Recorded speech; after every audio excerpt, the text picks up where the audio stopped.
Chers membres d'Église et chers amis, bonjour.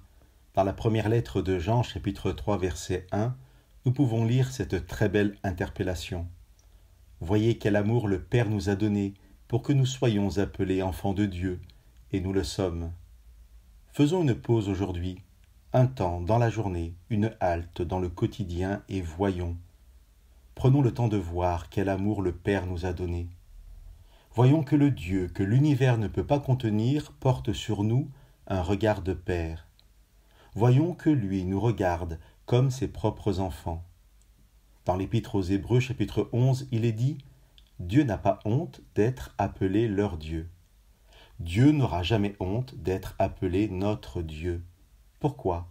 Parce que nous sommes sans reproche, toujours fidèles? Comment Dieu peut-il ne jamais avoir honte d'être notre Dieu?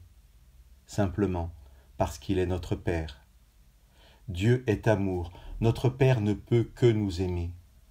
Oui, je suis énormément touché de comprendre Dieu comme un parent aimant. Et je pense qu'il est tout sauf anodin que Dieu insiste tant dans sa parole pour être appelé Père, qu'il n'est pas anodin que la prière que Jésus partage aux disciples commence par « Notre Père ».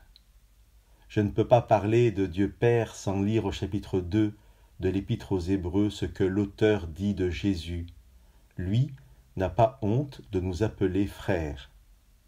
Tout le monde n'a pas eu le privilège, loin s'en faut, d'avoir eu toujours de bons parents, mais chacun peut imaginer le parent qu'il voudrait être pour ses enfants.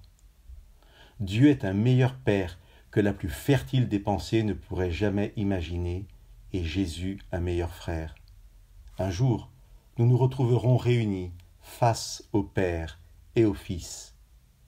Faisons une pause aujourd'hui, un temps dans la journée, une halte dans le quotidien et voyons qu'un jour nous serons avec notre famille.